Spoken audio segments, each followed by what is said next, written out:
नमस्कार बच्चों, सब बच्चों को, टीचर, पेरेंट्स, सब लोगों को मेरा नमस्कार। चलो आज के इस वीडियो में अभी हम पढ़ने वाले हैं इलास्टिक बिहेवियर ऑफ सॉलिड्स, यानी कि चैप्टर का नेम है, चैप्टर की हेडिंग है मैकेनिकल प्रॉपर्टीज ऑफ सॉलिड्स। और उसके अंदर जो बीट हम पढ़ने जा रहे हैं वो बीट है, ये देखो, मैकेनिकल प्रॉपर्टीज ऑफ सॉलिड्स। और इसके अंदर हम बीट पढ़ने जा रहे हैं elastic behaviour of solids. Elastic behaviour, elastic के बारे में मैंने आपको बता दिया था। और उसके बाद इसी इलास्टिक बिहेवियर ऑफ सॉलिड में हम पढ़ रहे हैं factors affecting the elasticity property. यानी कि अगर कोई चीज़ है उसके इलास्टिसिटी के ऊपर ऐसे कौन से फैक्टर है कि जो उसके ऊपर परिणाम करते हैं, यानी कि इलास्टिसिटी पर परिणाम करने वाले घटकों का अभी हम यहाँ स्टडी करने वाले हैं। पहले मैं आपको ये बताना चाहता हूँ कि इलास्टिसिटी हमारे नेचर में भी होनी चाहिए, हमारे स्वभाव में भी इलास्टिसिटी होनी चाहिए। क्योंकि मैंने शुरुआती में आपको इस चैप्टर का इंट्रोडक्शन देते हुए कहा है कि ये चैप्टर हमारे डेली लाइफ में हर जगह इस्तेमाल होता है। हम कोई मेटल देखते हैं तो वो मेटल के बारे में भी ये इलास्टिसिटी है। अगर कोई हम रबर इस्तेमाल करते हैं तो वहाँ भी ये इलास्टिसिटी है। अगर कोई कीचड़ है उसके ऊपर पत्थर मारते हैं तो वहाँ भी इलास्टिसिटी है। अगर डायमंड के ऊपर हथौड़ा मारते हैं तो वहीं भी इलास्टिसिटी है ना। हर जगह इलास्टिसिटी है, यानी कि हर जगह मैकेनिकल प्रॉपर्टीज ऑफ सॉलिड, ये चैप्टर हमें बहुत उपयोगी पड़ता है, यानी कि बहुत उपयोगी चैप्टर है ये।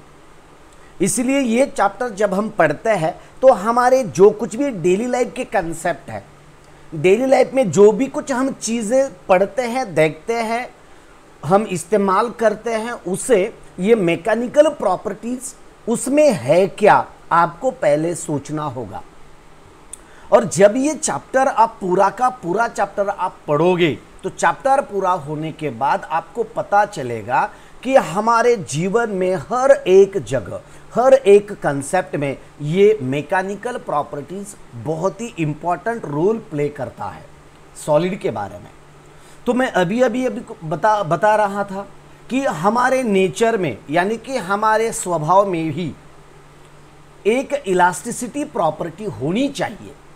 और जिसके स्वभाव में इलास्टिसिटी प्रॉपर्टी होती है वो उनकी जो प्रगति रहती है, उनका जो इंप्रूवमेंट रहता है, वो आलेख जो रहता है, जो ग्राफ रहता है, वो ग्राफ एक्स यानी कि ऊपरी डायरेक्शन में रहता है, ज्याला आपण चढता आलेख असे म्हणतो। त्याच्या आयुष्याचा आलेख हा चढता असतो, तो कधीच गळतीला लागत नाही। मग elastic nature as like nature, निसर्गासारखा माणसाचा स्वभाव असावा। किंवा इलास्टिसिटी प्रॉपर्टी तुम्ही अभ्यासत आहेत म्हणजे आपल्या स्वभावामध्ये सुद्धा इलास्टिसिटी असली पाहिजे। म्हणजे कसं पहा, परिस्थितीनुसार आपल्या स्वभावामध्ये आपण बदल करायला पाहिजे। समजा एखाद्या ठिकाणी मृत्यूचं तांडव आहे, लोक भरपूर त्या ठिकाणी वारलेले आहेत, किंवा एखाद्या ठिकाणी त्याची अंत्यविधी चालू आहे एखाद्या व्यक्तीची, आणि हा बाजूला उभा राहून जर मोठ्याने हसत असेल तर जळणाऱ्याचं सोडून द्या, त्या जाळणाऱ्याला तर जाळतील किंवा नाही जाळतील, पण बाजूला उभा राहून जो हसणारा असतो त्याला उचलून पहिले जाळतील। कारण का आपला स्वभाव सुद्धा कसा असला पाहिजे, इलास्टिक, परिस्थितीनुसार बदलला पाहिजे। जरी विनोदी असला तरी परिस्थितीनुसार बदलायला पाहिजे, ही इलास्टिसिटी प्रॉपर्टी सांगतोय।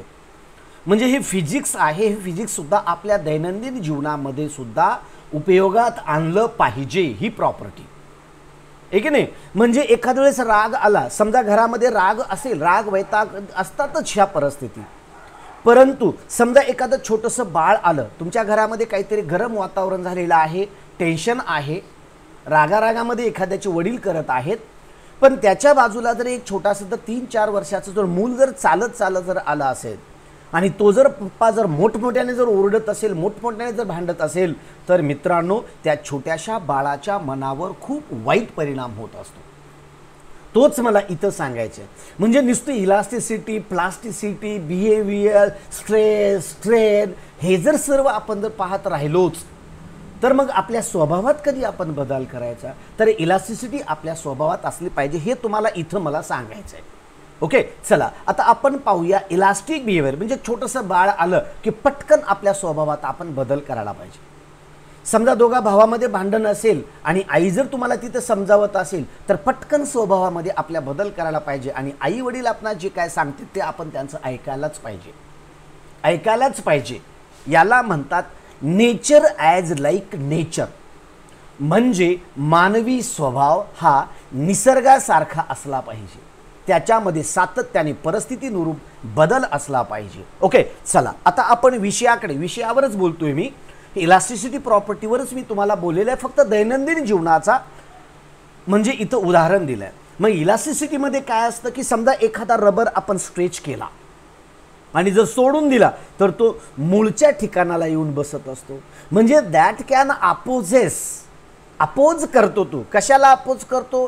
त्याच्या डायमेन्शन्समध्ये बदल करण्याला तो विरोध करत असतो. आणि जरी त्यावर आपण डिफॉर्मिंग फोर्सेस अप्लाय करून आपण डिफॉर्मेशन घडवून आणलं तरीही ती बॉडी तिच्या मूळच्या स्वभावावर येऊन पोचत असते, मूळच्या स्वभावावर येऊन पोचत असते. म्हणजे मूळ परिस्थितीला येऊन पोचत असते. म्हणजे आपण जरी किती बदल झाला तरी मूळचा स्वभाव आपण सुटत नसतो, तो सुद्धा इथं मुद्दा येतो, आहे की नाही. आता पुढे काय पाहूया आपण, फॅक्टर्स अफेक्टिंग इलास्टिसिटी प्रॉपर्टी, आहे की नाही. इलास्टिसिटी प्रॉपर्टीवर परिणाम करणारे फॅक्टर कोणते कोणते आहेत, घटक कोणते कोणते आहेत, मी तुम्हाला काल एक व्यवस्थितरित्या या अगोदरच्या व्हिडिओमध्ये समजावून सांगितलं होतं. काय सांगितलं होतं की समजा एखादी तार असेल, त्या तार समजा एक इथं स्वरूपाची एक इथं स्ट्रिंग दिलेली आहे तुम्हाला, एक अशा पद्धतीची फिगर दिलेली आहे पहा. ही स्प्रिंग आहे, या स्प्रिंगला आपण खाली लोड लावलेला आहे. पण सुरुवातीला जे टेन्शन आहे ते टेन्शन सुरुवातीला असंच राहतं. पण जसा जसा हिचा वापर वाढत जाईल, समजा इथं ही जे मार्किंग आहे ना, हे पाय इथं मार्किंग इथं दाखवली जाते पहा, इथे या ठिकाणी याची मार्किंग दाखवली जाते. म्हणजे ही स्ट्रिंग थोडीशी स्ट्रेच होऊन इथपर्यंत खाली आलेली आहे. हा जो मार्कर आहे ना याचा, हा जो पॉइंटर आहे, हा पॉइंटर इथं खालच्या साईडला आलेला आहे, बरोबर आहे. पण हिचा जर वापर आपण जर सातत्याने जर जास्त केला तर या ठिकाणी हा पॉइंटर इथं लेंथ न दाखवता नंतर या ठिकाणापर्यंत इथपर्यंत जाऊ शकतो. म्हणजे तुम्हाला सांगितलं, समजा एखादं वस्तूचं वजन मोजण्याचा जो काटा असतो ना, डिफ्लेक्टिंग जो असतो, जर त्याची कॅपॅसिटी जर 50 किलोग्रॅमची असेल, त्याची ॲबिलिटी 50 किलोग्रॅमची असेल आणि तुम्ही जर त्याच्यावर जर 100 किलोचं जर छोटंसं बाळ जर आणून जर उभा केलं, छोटासा 100 किलो का छोटा सा बच्चा अगर आपने उसके ऊपर खड़ा किया तो 50 किलो की मशीन की लिमिट है 50 किलो का वेट मेजर करना, और आप उसके ऊपर डाल रहे हो 100 किलोग्राम, तो वो जो वे करने वाली जो मशीन रहती है वो मशीन नहीं रहती, उसका चिप्स बन जाएगा. मशीन बाद में वो डिफ्लेक्शन ही नहीं दिखाएगी, नहीं दिखाएगी क्योंकि उसकी कैपेसिटी है 50 किलोग्राम की और उसके ऊपर आप डाल रहे हो 100 किलोग्राम. वो कैसी रीडिंग बताएगी? यानी कि ये इलास्टिसिटी जो है ना, इसके जो यानी कि उसके ऊपर जो इफेक्ट करने वाले जो प्रॉपर्टीज है, ये प्रॉपर्टीज हम इसी तरह से देखने वाले हैं. ओके, चलो आगे का पॉइंट क्या है, फैक्टर्स अफेक्टिंग में ये पहला पॉइंट मैं आपको यहाँ बता रहा हूँ, जो कि अभी अभी आपने ये एक्सपेरिमेंट देखा है ना. एक फिगर देखी है आपने, ये फिगर में आपने एक स्प्रिंग देखा, तो स्प्रिंग का स्ट्रेच भी देखा. आपके खेती में वगैरह इधर उधर आपने मार्केट में वगैरह स्प्रिंग बैलेंस देखे होंगे. अगर वो 5 किलोग्राम का है, उसे 10 किलोग्राम लटकाओगे तो 5 किलोग्राम कब बाद में दिखाएगा, वो उसका आउट ऑफ डिप्लेशन आ जाएगा. आउट ऑफ डिप्लेशन बोले तो अगर उसको आपने वेट भी सस्पेंड नहीं किया तो भी वो 4 किलो का 2 किलो का डिप्लेशन दिखाएगा. बराबर है ना. तो यही है ये फैक्टर्स. कैसे है देखो, एक बात मैं आपको बता देता हूं. ओके, देखो, what are the factors which can affect the property of elasticity. ये अगर आप बुक में सर्च करोगे तो ये बुक में स्पेशली पॉइंट आपको नहीं देखने को मिलेगा. ये जो हमारा जो बोर्ड का बुक है, 11th का जो बुक है, तो 11th के बुक में ये पॉइंट आपको देखने को नहीं मिलेगा. लेकिन नीट जी में इसके ऊपर क्वेश्चन आ जाते हैं, इसके ऊपर क्वेश्चन पूछे जाते हैं. बोर्ड के लिए नहीं पूछे जाएंगे लेकिन नीट के लिए पूछे जाते हैं, क्योंकि एनसीईआरटी के सिलेबस में ये पॉइंट है, एनसीईआरटी में ये पॉइंट है. तो इसीलिए आपको इधर और इधर दोनों का MSCERT और NCERT दोनों का हमें कॉम्बिनेशन करके पढ़ना होगा, क्योंकि हमें नीट जी क्रैक करना है, नीट जी क्रैक करना है, CET क्रैक करना है, तो थोड़ा सा 1-2% 10% तो आपको एक्स्ट्रा मटेरियल करना ही होगा। ओके, तो देखो चलो, तो फर्स्ट क्या है, मटेरियल्स। मटेरियल्स बोले तो एक समझो एक स्प्रिंग है, तो स्प्रिंग बनाने के लिए उसमें जो कुछ भी मटेरियल का इस्तेमाल किया गया है, अगर वो इस्तेमाल, समझो एक स्प्रिंग बैलेंस है और स्प्रिंग बैलेंस की स्प्रिंग बनाने के लिए अगर सोने का इस्तेमाल होता है, सोना गोल्ड का इस्तेमाल किया जाएगा, समझो वो तो नहीं पढ़ता नहीं खाता, फिर भी समझो किया, अगर उसका इस्तेमाल किया तो उसका जो स्ट्रेचिंग होता है तो बहुत कम रहता है, यानी कि उसका डिफॉर्मेशन बहुत ही जल्दी होता है स्प्रिंग का, सोने का, यानी कि उसकी इलास्टिसिटी प्रॉपर्टी उतनी ज़्यादा नहीं होती। ओके, तो देखो चलो, यानी कि परमानेंट डिफॉर्मेशन उसमें ज़्यादा होता है। It is different for different material, ये जो है ना, ये जो है it is different for different material, यानी कि अगर हम जैसे देखते हैं नाइक्रोम, ये देखो नाइक्रोम, NICHROEME, देखो क्रोम, नाइक्रोम, नाइक्रोम बोले तो निकेल एंड क्रोमियम दोनों का मिक्स करके एक अलॉय किया जाता है, जिसे हम मराठी में सम्मिश्र बोलते हैं। और ये सम्मिश्र करने के लिए हम 2 और 3 मेटल का मटेरियल का इस्तेमाल करके हम एक नया मटेरियल तैयार करते हैं, और नया मटेरियल तैयार करके उससे हम अगर स्प्रिंग वगैरह कुछ इक्विपमेंट बनाते हैं तो उसका इस तरह से इफेक्ट करता है। तो किस तरह से देखो, तो देखो यहाँ generally the elasticity of solid material is more than the liquid. देखो it is different for different material, material के बारे में अगर हम सोचते हैं तो it is different for different material है। Generally elasticity of solid material is more than the liquid, elasticity of solid material, देखो मैं क्या बता रहा हूं, elasticity of solid material is more than liquid material, liquid material से ये थोड़ी सी ज्यादा रहती है।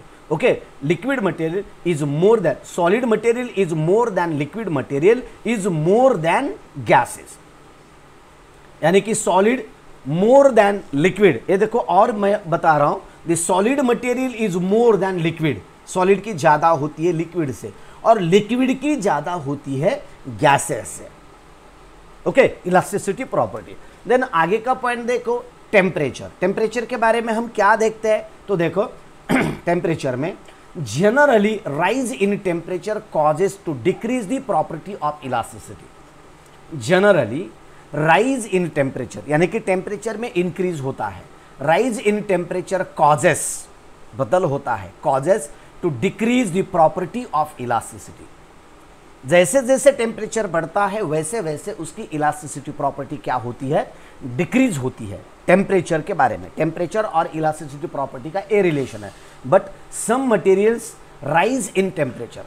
अगर बहुत सारे ऐसे भी मटेरियल है कि अगर टेम्परेचर बढ़ता है तो उसकी, ये देखो, materials rise in temperature causes to increase the elasticity. अगर टेम्परेचर इंक्रीज हो रहा है तो इलास्टिसिटी भी इंक्रीज होती है, अगर टेम्परेचर डिक्रीज हो रहा है तो उसके इलास्टिसिटी भी डिक्रीज होती है। टेम्परेचर इंक्रीज हो रहा है तो इलास्टिसिटी प्रॉपर्टी डिक्रीज होती है, यानी कि इनवर्सली भी रिलेशन रहता है और डायरेक्टली भी रिलेशन आपको देखने को मिलता है। इस तरह से देखो, the factors affecting the property of elasticity, elasticity property पे मटेरियल भी काम करता है, मटेरियल भी रिलेटेड है, और टेम्परेचर का भी वहाँ इफेक्ट होता है।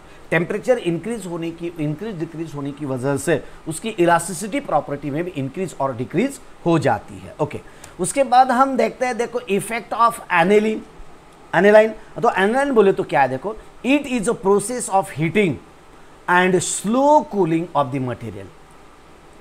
एनिलाइन कहते हैं हम इसे, in which the elasticity of material reduces, उसकी इलास्टिसिटी प्रॉपर्टी क्या होती है, रेड्यूस होती है। एनिलाइन बोले तो क्या है, एक केमिस्ट्री का पॉइंट है, एक केमिस्ट्री का है।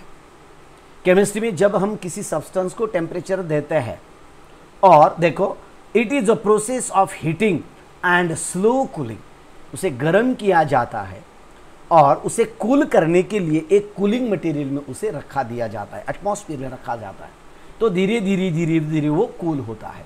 एक छोटा सा एक्सपेरिमेंट मैं आपको बता देता हूं। आपने कभी ये करके देखा है क्या? ये बताओ कि अगर कोई कांच है, कांच को अगर हम कहीं बर्नर पे पकड़ते हैं, उसे अगर हीटिंग करते हैं और हीटिंग करने के बाद एक्सीडेंटली उसके ऊपर अगर हम पानी डाल देते हैं तो वो कांच के बारे में क्या होता है, मुझे कमेंट बॉक्स में कमेंट करके बता दीजिए, ठीक है ना? कमेंट बॉक्स में कमेंट करके बताइए। अगर हम एक ग्लास मटेरियल लिया, कांच लिया, और कांच को हमने गर्म किया बर्नर पे, हमारा जो गैस बर्नर रहता है, नहीं तो हमारा चूल्हा वगैरह कुछ तो भी रहेगा, उसके ऊपर हमने एक कांच पकड़ा, कांच का पीस पकड़ा, एक फोर्सिप पे पकड़ के, पकड़ में जो पकड़ रहती है ना कैंची वगैरह, कैंची में पकड़ के वो कांच हमने बर्नर पे पकड़ा, और उसके बाद हमने क्या किया कि वही कांच के टुकड़े के ऊपर हमने पानी डाल दिया, एक्सीडेंटली पानी डाल दिया, तो बाद में क्या होता है ये मुझे कमेंट करके बता दीजिए। Okay sir, you are a great motivator for today's generation. धन्यवाद यशराज गर्जे, धन्यवाद धन्यवाद। ओके तर इट इज अ प्रोसेस, आपको मैंने यही बता रहा हूं मैं, ये देखो, it is a process of heating and slow cooling of the material in which the elasticity of material reduces. अगर किसी मटेरियल को हम गर्म कर रहे हैं और गर्म करने के बाद उसे अगर हम स्लोली ठंडा कर रहे हैं तो उसकी इलास्टिसिटी प्रॉपर्टी रिड्यूस होती है। किस तरह से, मैं आपको एग्जांपल देता हूं। देखो हमारे घर में बहुत सारे प्लास्टिक के कैरी बैग वगैरह होते हैं, बहुत सारी एक टफ ऐसी बैग वगैरह रहती है प्लास्टिक की। अगर हम क्या कर रहे हैं कि समझो एक प्लास्टिक की बैग ली और प्लास्टिक के बैग को हमने थोड़ा सा गर्म किया, गर्म करने के बाद वो पिघल जाती है तो मालूम है, लेकिन उसे फायर पकड़ने तक उसे गर्म नहीं करना, खाली नॉर्मल उसे गर्म करो, और गर्म करने के बाद उसे ठंडा करने के लिए बाजू में रखो। तो बाजू में रखने के बाद वो जो प्लास्टिक की बैग होती है, कैरी बैग होती है, वो थोड़ी सी हार्ड होती है, कड़क होती है, कड़क बन जाती है। वो पहले जैसी उसमें जो स्मूथनेस होता है वो स्मूथनेस नहीं रहता, वो कड़क बन जाती है। कड़क बन जाती है बोले तो उसकी इलास्टिसिटी प्रॉपर्टी डिक्रीज होती है। इलास्टिसिटी प्रॉपर्टी उसकी क्या होती है, डिक्रीज हो जाती है। अगर हम उसके ऊपर और भी टेंशन देते हैं तो ब्रेक हो जाएगी, यानी कि वो परमानेंटली ब्रेक हो जाएगी, यानी कि वो प्लास्टिक में कन्वर्ट हो जाएगी। प्लास्टिक प्रॉपर्टी, प्लास्टिक और इलास्टिक प्रॉपर्टी वही है। हमारे डेली लाइफ के एग्जांपल है, यहाँ डेली लाइफ के एग्जांपल है, डेली लाइफ के। अगर हम उसे कंपेयर करके अगर स्टडी करेंगे चैप्टर, तो आपको कब ये चैप्टर पढ़ा ये आपको समझ में नहीं आएगा, और चैप्टर तो आपका पूरा हो जाएगा। और यही मैं करने वाला हूँ, यही करने वाला हूँ। ओके चलो आगे क्या है, material in which the elasticity of material reduces. Elasticity property क्या होती है उसकी, रिड्यूस हो जाती है। ओके आगे का पॉइंट क्या है, देखो addition of impurity. Addition of impurity बोले तो देखो मैं एक डेली लाइफ का एग्जांपल मैं आपको बता देता हूं। जो गोल्ड हम इस्तेमाल करते हैं, गोल्ड सोना, अगर हम सोने का इस्तेमाल करते हैं, सोना बोले तो बिस्तर पे सोना नहीं तो आप करेंगे हम सोने का इस्तेमाल करते हैं, तो सोने का बोले तो बिस्तर पे जाके सोना, ऐसा नहीं है। सोना बोले तो गोल्ड। आपको मालूम है गोल्ड के कैरेट्स मालूम है आपको? कैरेट बोले तो आपने अभी तक कैरेट देखा होगा, कौन सा कैरेट, टोमेटो का कैरेट, अभी आप देख रहे होंगे खरबूजे का कैरेट, है ना, खरबूजे का, तरबूजे का कैरेट, यही कैरेट आपको नजर आते होंगे अभी, लेकिन वो कैरेट नहीं है, सोने का कैरेट बोल रहा हूं मैं। सोने का कैरेट यानी कि सोने की प्यूरिटी किस में गिनी जाती है, तो सोने की प्यूरिटी हम कैरेट में गिने जाते हैं उसे। कैरेट बोले तो अगर कोई सोना प्योर है, प्योर यानी कि वो 100% अगर वो गोल्ड है, उसमें अगर 100% गोल्ड है तो उसे हम 24 कैरेट कहते हैं। कैरेट मिर्ची का कैरेट नहीं है, टोमेटो का, बैंगन का कैरेट नहीं है। ये कैरेट में बता रहा हूं आपको। देखो यहाँ कोई तो बच्चा हंस रहा है, क्या 100 किलोग्राम का छोटा सा बच्चा है ना, आप भी होंगे, बहुत सारे 12th में जो बच्चे रहते हैं ना, 100 किलोग्राम के छोटे छोटे बच्चे ही होते हैं। अगर वो किसी वे के ऊपर बैठते हैं तो बाद में बोलना पड़ता है कि ये कभी वजन करने की मशीन हुआ करती थी, अभी नहीं हो, वो मर गई अब, क्योंकि छोटा सा बच्चा बैठा ना 100 किलोग्राम का। 12th का बच्चा बोले तो सीधा साधा नहीं है। मेरा अगर लड़का देखेंगे तो वो मेरे से 1 फीट बड़ा है, मेरे से 1 फीट बड़ा है, और मेरे से वजन भी उसका ज़्यादा है। छोटा सा बच्चा है ना, अगर हम देखेंगे तो ये निसर्ग की देन है। ओके मैं आपको कैरेट के बारे में बता रहा था, ये एडिशन ऑफ इम्प्यूरिटी। लेकिन आप अगर बोलेंगे सर आप तो एडिशन ऑफ इम्प्योरिटी बोल रहे हैं और दूसरा है बता रहे हैं। मैं सब्जेक्ट को छोड़ के कभी भी बाजू में नहीं जाता, सब्जेक्ट पकड़ के ही बात करता हूँ। कैरेट के बारे में, इम्प्योरिटी के बारे में बोल रहा हूँ। देखो, अगर 100% का अगर प्योर सोना होता है तो उसे हम 24 कैरेट में गिना जाता है। अगर उसमें जैसे जैसे जैसे जैसे परसेंटेज अंदर ऐड होते जाता है वैसे वैसे वो कैरेट डिक्रीज हो जाता है।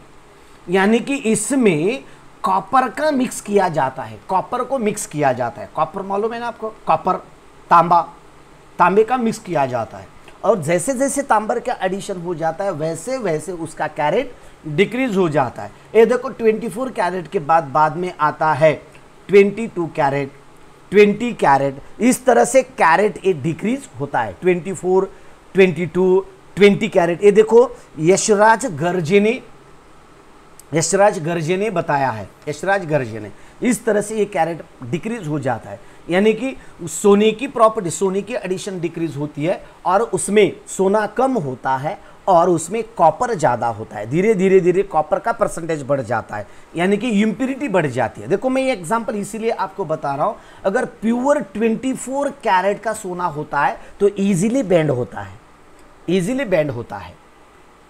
ओके, हमारे गले में जो कुछ भी बहुत सारे लोग गोल्ड मैन कहते हैं, गोल्ड मैन बहुत सारे वो मैं नहीं बताता क्योंकि बहुत सारे लोगों को मेरे पास बहुत है ऐसा दिखाने की बहुत हौस होती है, बहुत हौस होती है कि मैं बहुत श्रीमंत हूँ, मैं बहुत बड़ा हूँ, मुझे सोने से बहुत लगाव है, ऐसा दिखाने का, यानी कि दिखावा करने की बहुत बड़ी हैबिट रहती है।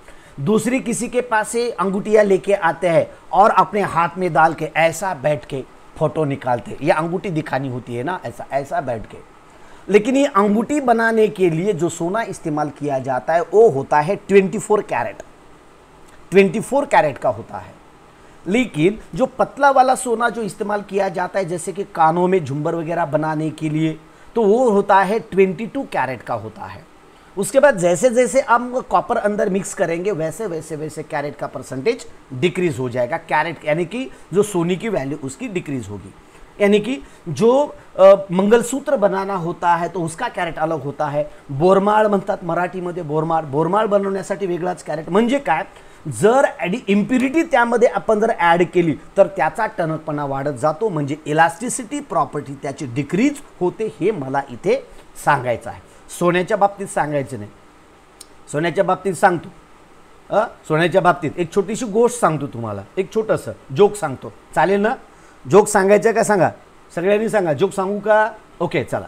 तर जोक असा, एक बाजारामध्ये बाई भाजी मार्केटमध्ये भाजी विकायला बसलेली असते, एक बाई भाजी विकायला बसलेली असते आणि एक व्यक्ती येतो बाजारामध्ये भाजी खरेदी करायला आणि त्याच्या हातामध्ये थोड्याशा अंगठ्या असतात, प्रत्येक बोटामध्ये अंगठ्या असतात, एकच अंगठी आणली असेल कुठून तरी भाड्याने वगैरे तात्पुरतं वापरायला आणलेली असेल आणि तो काय करत असतो, तो भाजीवर भाजी असतात ना, गवारची शेंग असेल, टरबूज असेल, खरबूज असेल, जे काय भाजीचे वगैरे जे काय चीज असेल, बैंगन, पोटॅटो, बटाटा वगैरे असेल, तो हातामध्ये अंगठी असतो आणि तो काय करतो, बैंगनवर बोट ठेवतो, ये कैसे किलो है, ये कैसे किलो है, ये कैसे किलो है, ऐसे सबके ऊपर, ये उंगली में रहते ना, ये उंगली में अंगूठी रहती है, ऐसे इसके ऊपर रख देती है।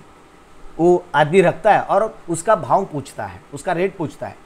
तो लेकिन वो जो औरत रहती है सब्जी बेचने वाली, उसे बहुत गुस्सा आता है, उसे समझ में आता है कि ये भाजी नहीं पूछ रहा है, ये सब्जी नहीं पूछ रहा है, ये खाली उसकी अंगूठी दिखा रहा है। उसे समझ में आता है, उसे गुस्सा आता है। तो उसी वक्त वो क्या करती है, तो क्या करती है, अगर बैंगन के ऊपर जब वो उंगली रखता है तो वो बोलती है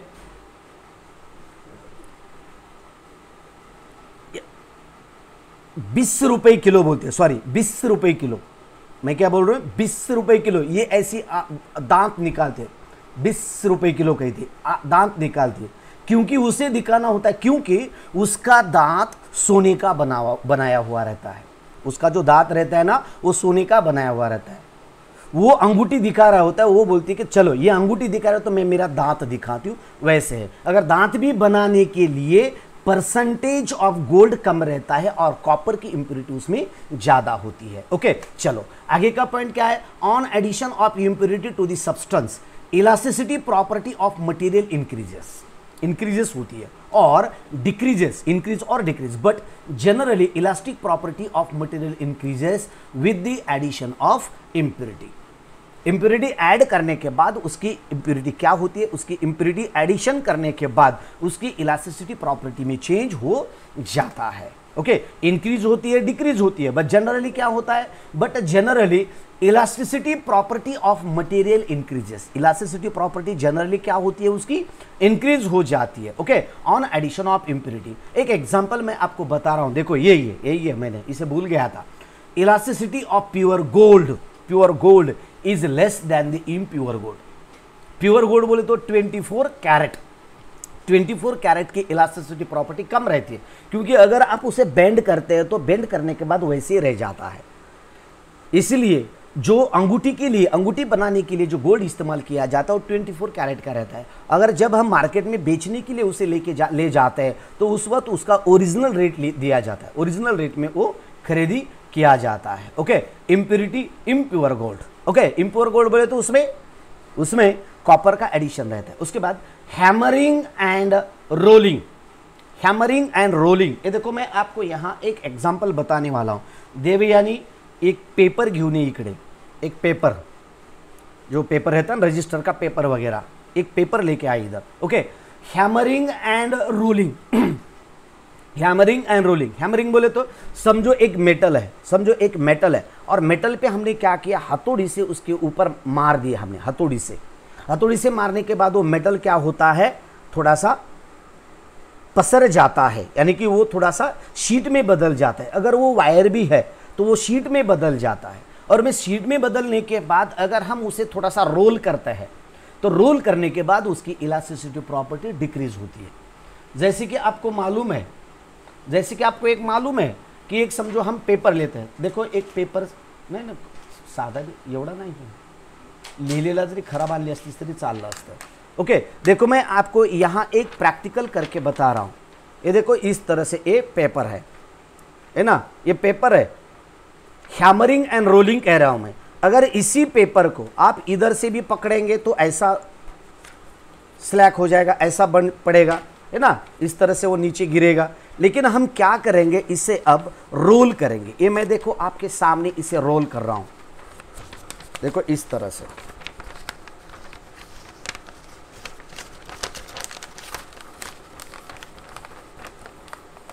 ये देखो मैंने इसे रोल किया, और रोल करने के बाद देखो इलास्टिसिटी प्रॉपर्टी है क्या, बदल कुछ पड़ रहा है क्या, अब ढीला पड़ रहा है क्या, ये ऐसा सस्पेंड हो रहा है क्या, नहीं है।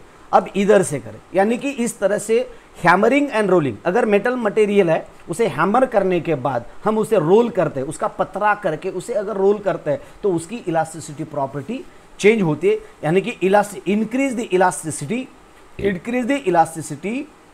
The elasticity property of the material. Elasticity property उसकी इंक्रीज होती है, बराबर है। ओके, और आगे का बीट क्या है, देखो हम आगे का पॉइंट पढ़ने वाला है प्लास्टिसिटी और प्लास्टिक बॉडी। हेडिंग मैंने आपको शुरू में क्या दिया था, जो हेडिंग अभी जो मैं आपको यहां दिया था मैंने, ये देखो इस तरह से जो हेडिंग हमने लर्न किया है, ये हेडिंग है elastic behaviour of solid. Elastic behaviour of solid, solid का इलास्टिक बिहेवियर हम देख रहे हैं, बराबर है।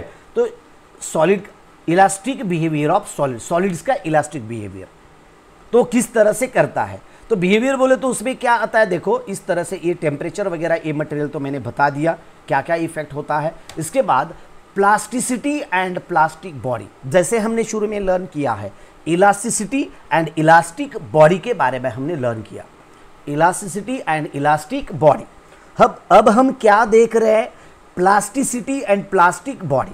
प्लास्टिक बॉडी बोले तो जो बॉडी, आपके घर में बहुत सारा प्लास्टिक होगा, है ना, प्लास्टिक होगा, अगर उसके ऊपर थोड़ा भी हम एक्सटर्नल फोर्स वगैरह अप्लाई कर देते हैं तो उसका डिफॉर्मेशन हो जाता है इस तरह से, देखो। Okay, plasticity.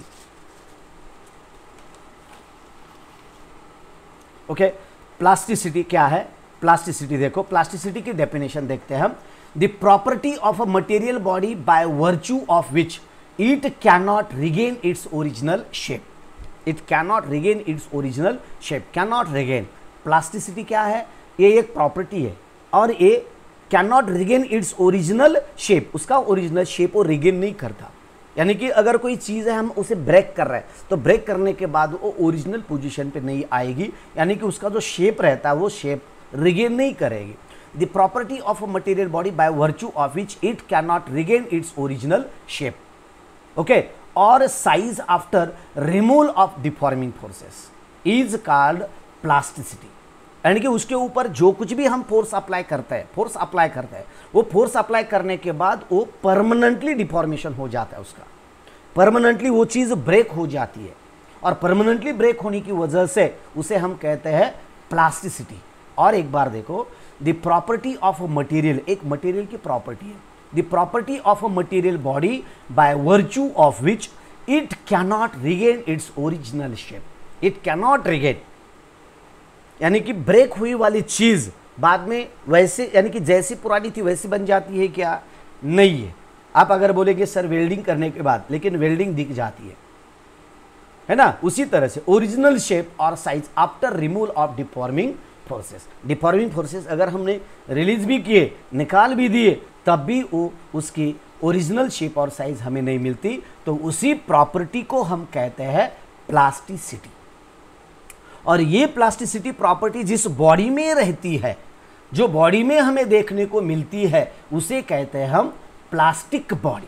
ये देखो इस तरह से च्युइंगम मालूम है? च्युइंगम आपको च्युइंगम जो हम खाते हैं, अभी मार्केट में नहीं है, मुझे मालूम नहीं अभी है क्या नहीं, लेकिन मैंने तो अभी तक नहीं खाया। तो च्युइंगम रहता है, वैक्स रहता है, वैक्स जो वेट क्ले, हमारा जो क्ले रहता है वो प्लास्टिक रहता है, उसके ऊपर हम फोर्स अप्लाई करते हैं तो बाद में वो ब्रेक हो जाता है। लेड सोल्डर, लेड सोल्डर बोले तो, लेड बोले तो शीशे, जो सोल्डरिंग के लिए उसका इस्तेमाल किया जाता है। डस्ट, डस्ट भी वही है। Mud, that is also plasticity, plastic property है उसमें, क्योंकि उनके ऊपर अगर हम फोर्स अप्लाई करते हैं, डिफॉर्मिंग फोर्स अप्लाई करते हैं, तो उसका परमानेंट डिफॉर्मेशन हो जाता है, परमानेंट डिफॉर्मेशन हो जाता है उसका। ओके, आगे का पॉइंट क्या है देखो, in nature there is no any perfectly elastic और परफेक्टली प्लास्टिक बॉडी। मैंने इसके पहले जो वीडियो था हमारा, उसमें ही मैंने आपको बता दिया था कि हमारे निसर्ग में कोई भी चीज 100% प्योर नहीं है, सिर्फ हमारे माँ बाप का प्यार छोड़कर। माँ बाप का एक ही दुनिया में प्यार है कि वो प्योर रहता है, प्योर रहता है, उसमें थोड़ा भी मतलब नहीं होता, वो 100% प्योर होता है। वो मेरे माँ बाप का हो या आपके माँ बाप का हो, किसी के ही माँ बाप का हो। और दूसरा जो देखते हैं, थोड़ा सा कुछ परसेंट में टीचर का प्यार, यानी कि टीचर जो अपने स्टूडेंट पे जो दिल लगाते हैं, यानी कि टीचर की नज़र से, मैं बता रहा हूँ आपको, टीचर की नज़र, अगर एक टीचर है तो टीचर बोले तो स्टूडेंट के बारे में उसका जो टीचर का जो बिहेवियर रहता है, वो उसमें बहुत ही प्यूरिटी रहती है, बहुत बार प्यूरिटी रहती है। वो भी अपने स्टूडेंट के बारे में कभी बुराइयां नहीं सोच सकता। जो ज्याला आपण मराठीमध्ये हाडाचा शिक्षक म्हणतात, हाडाचा शिक्षक, जसं मी इथं आहे लातूरमध्ये आणि तुम्ही मात्र तुमच्या घरी आहे, पण तुमच्या मोबाईलवर, कम्प्युटरवर, टी व्हीवर मला तुम्ही पाहत आहेत आणि माझ्याकडनं तुम्ही 4 अक्षर शिकण्याचा प्रयत्न करत आहेत, तर you are also my students, तुम्ही सुद्धा माझे विद्यार्थी आहेत, ठीक आहे नाही? आता तुम्ही मला काय पैसे देत आहेत का? नाहीये, पण तरी तुम्ही माझे विद्यार्थी आहेत, कारण का 4 अक्षर तुम्ही शिकत आहे, आणि म्हणून मी तुमच्याविषयी कधीच वाईट अपेक्षित ठेवू शकत नाही। आणि म्हणून लक्षात घ्या, कोणत्याही शिक्षकाला आपला विद्यार्थी जर शिक्षकाच्या जर पुढे गेला तर त्या शिक्षकाचा सन्मान असतो। म्हणून शिक्षकापेक्षा विद्यार्थी जर शिकून जर मोठा झाला तर तो शिक्षक त्या विद्यार्थ्यापेक्षा कित्येक पटीने मोठा होत असतो। समजलं ना तुम्हाला? जर एखाद्या शिक्षकाचा विद्यार्थी शिकून जर मोठा झाला तर त्या विद्यार्थ्यापेक्षा तो शिक्षक कित्येक पटीने मोठा होत असतो, कारण का तो त्या शिक्षकाचा विद्यार्थी असतो। जसं तुम्हाला सांगितलं मी, धीरूभाई अंबानीची संपत्ती जर अनिल अंबानी आणि मुकेश अंबानी दोघांची बेरीज केली तर जगामध्ये नंबर 1 ला आहे। मुकेश अंबानी आणि अनिल अंबानी दोघांची प्रॉपर्टी वेगळी असेल, ते भलेच्याही जगामध्ये दुसऱ्या तिसऱ्या क्रमांकाला असतील, परंतु दोघांची प्रॉपर्टी एक केली तर जगामध्ये 1 असते। म्हणून ते that is the property of Dhirubhai Ambani. Okay, तशा पद्धतीने in nature no any perfectly elastic और परफेक्टली प्लास्टिक, बरोबर आहे. ओके, आणि म्हणून घ्या then all the bodies in the universe are found to be partly plastic partly elastic. देखो मैं क्या बता रहा हूं आपको, all the bodies in the universe are found to be partly elastic. निसर्गामध्ये बऱ्याच काही अशा वस्तू आहेत की त्या पार्टली प्लास्टिक आहेत. पार्टली म्हणजे अंशतः इलास्टिक असतात आणि अंशतः प्लास्टिक असतात. झूठा और सच्चा, अमिताभ का एक पिक्चर है झूठा और सच्चा. चोर पुलिस, चोर, ऐसे बहुत सारे चित्रपट है, बहुत सारे फिल्म है. वो फिल्म में ये जो आदमी का जो बिहेवियर होता है उसके बिहेवियर के ऊपर वो फिल्म बनाई वाली है. लेकिन यानी कि मैं आपको बताना चाहता हूं, जैसे कि मैंने आपको एक वीडियो एक चित्रपट का नाम दिया था, फिल्म का नाम दिया था और उसका एक जोक मैंने आपको बताया था.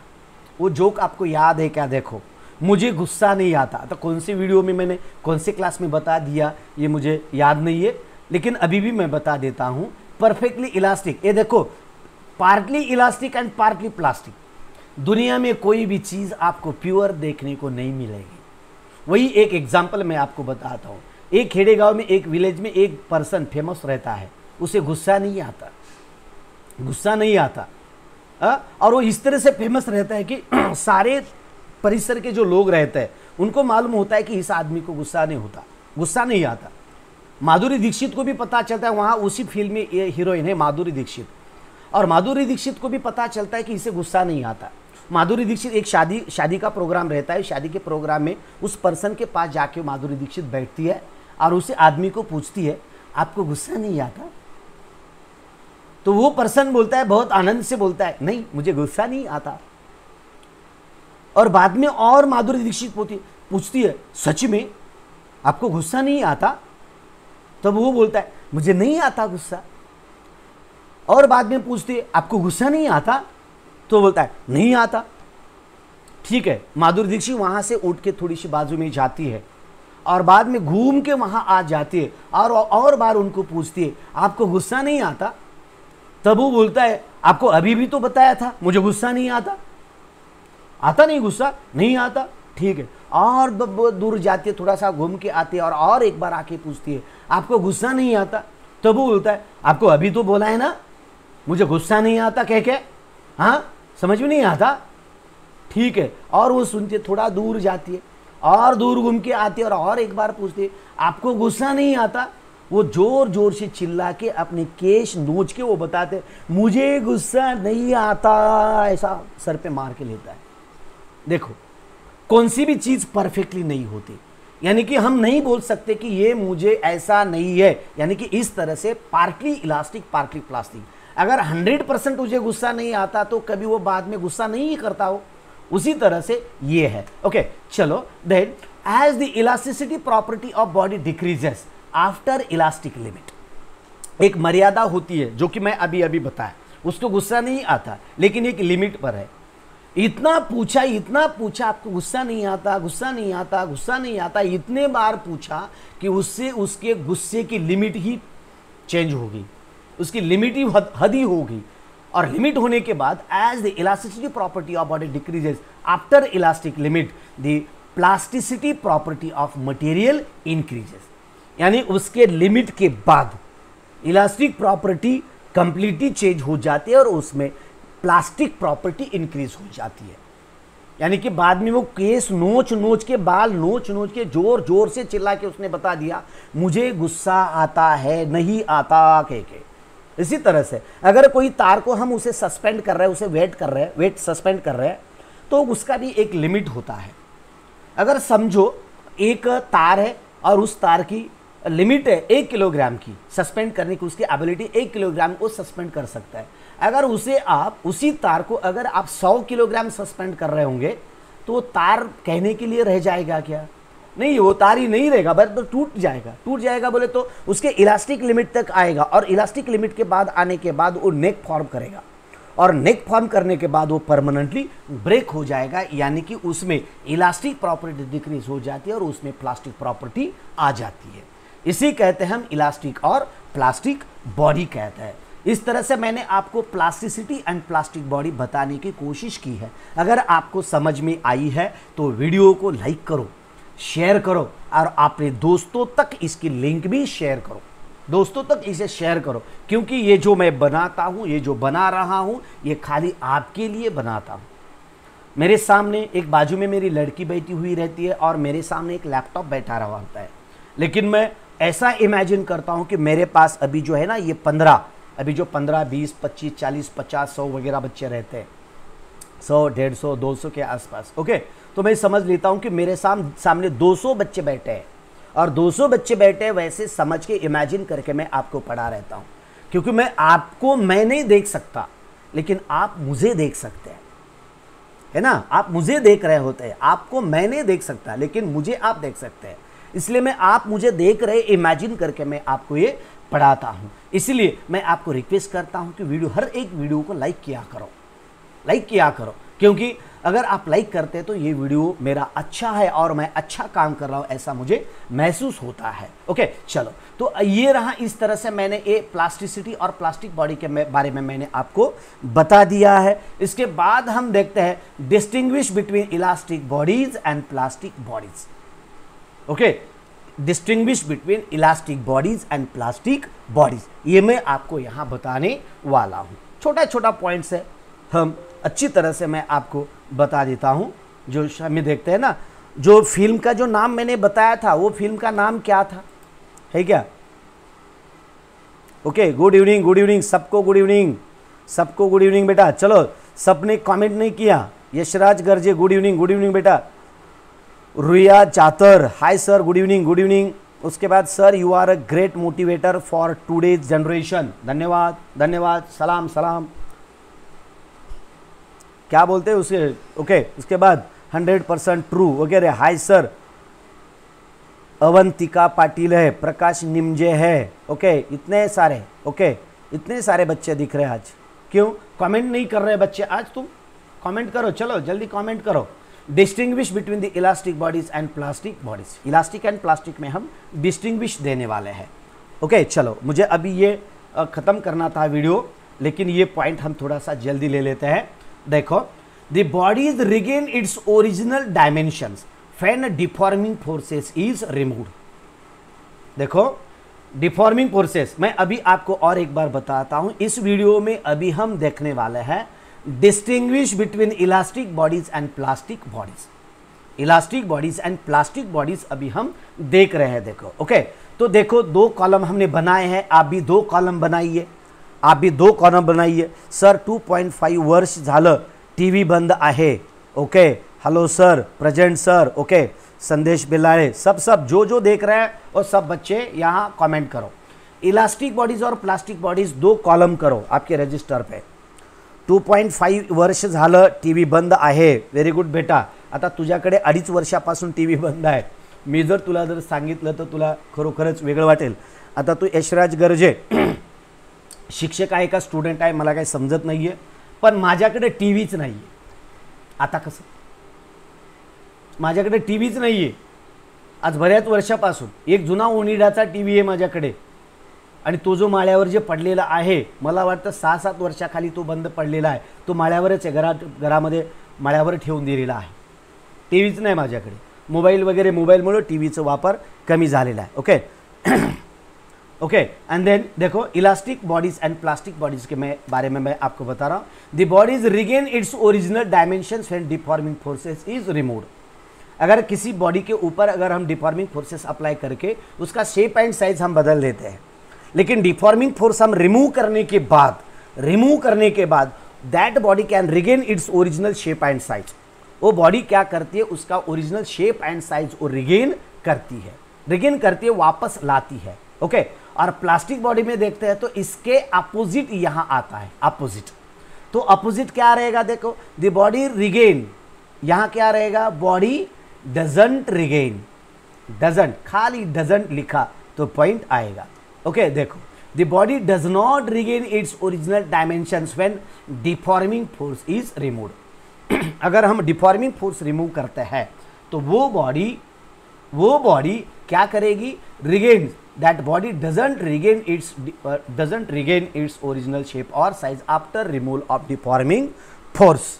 ओके, चलो आगे का पॉइंट क्या है, it requires large magnitude of deforming force. Deformation करने के लिए, प्लास्टिक बॉडी के लिए, उसमें चेंज कराने के लिए वहां आपको ज्यादा से ज्यादा फोर्स लगता है, ज्यादा फोर्स लगता है। It requires large magnitude of deforming force, है ना, लार्ज मैग्नीट्यूड ऑफ डिफॉर्मिंग, यानी कि ज्यादा फोर्स वहां अप्लाई करना पड़ता है। और इधर प्लास्टिक बॉडी के लिए क्या होता है, देखो देखो इस तरह से, इट रिक्वायर्स, देखो it requires very small magnitude of deforming force it requires very small magnitude of deforming force, very small magnitude वहां लगता है। Okay, it requires very small magnitude of deforming force, यानी कि परफेक्टली, यानी कि permanent deformation करने के लिए वहां एक स्मॉल अमाउंट ऑफ फोर्स लगता है। ओके, देखो then deforming forces produce temporary deformation. Elastic body में क्या होता है, टेम्पररी डिफॉर्मेशन होता है। टेम्पररी त्याला आपण मराठीमध्ये तात्पुरता म्हणत असतो, तात्पुरता, ठीक आहे नाही, आणि पुन्हा लागलीच तो ओरिजिनल पोझिशनला येत असतो। जसा सरड्याचा रंग म्हणतो ना आपण, रंग बदलू सरड्या, एखादा माणूस पाहतो बघा, दोघा मित्र असतात आणि दोघांच्या तिसरा, दोघजण मित्र असतात, दोघांच्या मधामध्ये एक तिसरा मित्र असतो आणि तो दोघांनाही दोघांसारखं वागत असतो आणि दोघांचे भांडण लावून द्यायचे झाले की याच्याकडे जातो, त्याला म्हणतो अरे बापरे तुला लय त्यानं शिव्या दिल्या, लगेच याच्याकडे जातो याला म्हणतो अरे तुला तर तो म्हटला कॉलेजमध्ये उद्या आल्यावर तो तुला मारतोच म्हटला। दोघेही दुसऱ्या दिवशी कॉलेजमध्ये जातात, दोघेही एकमेकांना तुंबून बघतात, अशी फ्या फ्या फ्या करून पाहत असतात, फ्या फ्या करतात, ठस ठस ठस करतात, जसे काय जे पवळ असतात की नाही वळू फिस फिस करतात तसे एकमेकांकडे तुंबून पाहत असतात आणि लगेच एक म्हणतो मारीन, तो म्हणतो मारीन, तो म्हणतो कस काय मारतो, हा म्हणता मारून दाखवतो, उठतो बदा बदा बदा मारतो।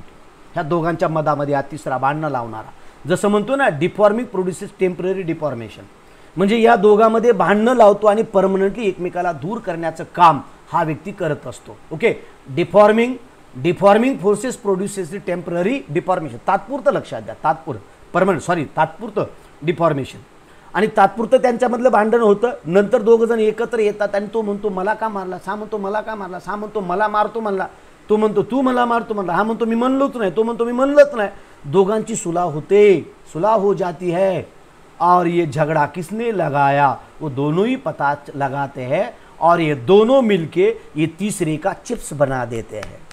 कैसा चिप्स बना देते आपको मालूम है। ओके, उसी तरह से deforming forces produce the permanent deformation, यहाँ परमानेंट डिफॉर्मेशन होता है, बॉडी परमानेंटली ब्रेक हो जाती है, और यहाँ टेम्पररी हो जाता है, टेम्पररी। ये जो डिफॉर्मिंग फोर्स लगाने वाला जो थर्ड दोस्त रहता है ना, उसका बाद में ये दोनों मिलके उसका परमानेंट डिफॉर्मेशन कर देते हैं।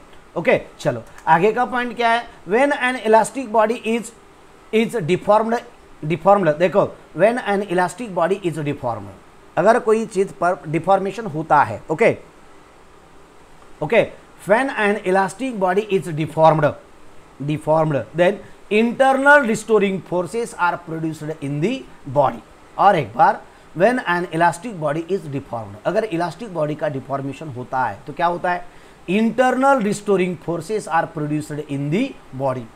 अब ये इंटरनल फोर्सेस क्या है, अगर हम एक स्प्रिंग है, समझो स्प्रिंग पे हम एक स्प्रिंग ऐसे रिलैक्सेशन वाली स्प्रिंग रहती, उसके ऊपर अगर हम उंगली से उसे दबा देते हैं तो उंगली से उसके ऊपर फोर्स लगा देते हैं, एक्सटर्नल फोर्स लगा देते हैं, और स्प्रिंग के अंदर एक फोर्स रहता है, वो फोर्स आपके उंगलियों को बाहर प्रेस करता है, दबा देता है, बाहर को प्रेस कर देता है, बाहर को धकेल देता है वो, और बाहर को धकेल देने वाला जो फोर्स रहता है उसे कहते हैं हम internal restoring force are produced in the body, यानी कि उसी स्प्रिंग में एक इंटरनल रिस्टोरिंग फोर्स तैयार होता है ना। इंटरनल रिस्टोरिंग, इंटरनल फोर्स बोले तो क्या, समझो आप कहीं क्राउड में गए हैं, गर्दी में गया है और इतनी भीड़ वहां जमा हो गई कि आपको सांस लेना भी तकलीफ हो रही है, तो उस वक्त आप क्या करते हैं मालूम है आपको, अगर सब ऑल डायरेक्शन से अगर कोई भीड़ आपको दबा रही हो, तो आप क्या करते हैं, खुद का प्रोटेक्शन करने के लिए इस तरह से आप अपना हाथ लगा देते ऐसा, और ये जो अपने जो एल्बोज रहते हैं ना, ये जो कोपर रहते हैं ना, इस तरह से आप लगा देते हैं। और इधर का आ जाता है, जब छोटा बच्चा है तो इधर आता है तो इधर ये ढेरी पे लगा देता है, इधर के ढेरी पे लगा देता है, और दोनों में स्ट्रेच करके बैठता है इससे। अगर इधर का धकेल देता है तो कोपर पे आ जाता है, यानी कि ये एल्बो पे आता है हमारे, और इधर लगा देता है, इधर का इधर, यानी कि सेंटर में हम सुरक्षित रह जाते हैं। उसी तरह से अगर हम बाहर ऐसा धकेल देते तो इसे कहते हैं इंटरनल फोर्स, इंटरनल, अंदर से उसे हम धकेल देते, that is called as restoring force. Okay, देखो चलो आगे का क्या है, when a plastic body is deformed internal restoring forces are not produced in the body, यानी कि बॉडी में इंटरनल रिस्टोरिंग फोर्सेस तैयार नहीं होते। ओके, और आगे क्या है, एग्जाम्पल है, देखो इसका रबर कॉर्ड है इलास्टिक का, और इसका मेटल्स लाइक स्टील है। ओके, रबर, कॉपर, सिल्वर है, देखो द रबर कॉर्ड, उसके बाद मेटल्स लाइक स्टील, स्टील के जो मेटल स्टील, ये भी इलास्टिक बॉडीज है। Copper, silver, gold etcetera are the elastic bodies within elastic limit, within elastic limit.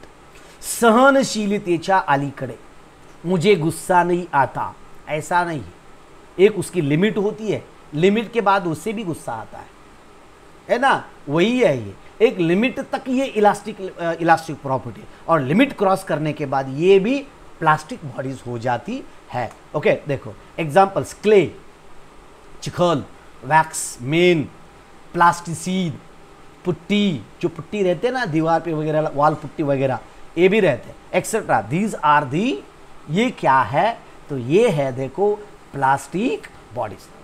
तो इस तरह से मैंने आपको elastic bodies and plastic body में मैंने आपको डिफरेंस करके बता दिया। प्लास्टिक बॉडी की डेफिनेशन दी, प्लास्टिसिटी की डेफिनेशन दी, मटेरियल, जो मटेरियल अफेक्ट करता है प्लास्टिसिटी पे, इलास्टिक प्रॉपर्टी पे, वो मटेरियल भी मैंने आपको बता दिया। Mean the factors affecting on the elasticity of body, वो फैक्टर्स भी बता दिए। उसके बाद मैंने आपको प्लास्टिसिटी भी बता दी, प्लास्टिक बॉडी भी बता दी। इस तरह से मैंने ये पॉइंट्स आपको कवर करने की कोशिश की है। अगर ये वीडियो आपको पसंद आया है तो इसे लाइक करो, ये अगर अच्छा है, सब लोगों को देखने के लायक है, ऐसा अगर आपको लगता है तो इसे शेयर करो, और अपने दोस्तों तक कर दो सेंड। इसे जो होना है सो होने दो, कर दो सेंड, देखने दो उन्हें, पढ़ने दो उन्हें, बढ़ने दो उन्हें, है ना। जब पढ़ोगे तभी तो बढ़ोगे ना, जब पढ़ोगे तभी तो बढ़ोगे, इसीलिए पहले पढ़ो और बाद में बढ़ो। तो इस वीडियो के लिए अभी हम यहाँ ठहरते हैं, जल्दी मिलते हैं नेक्स्ट वीडियो में, तब तक जय हिंद, जय भारत, बाय बाय।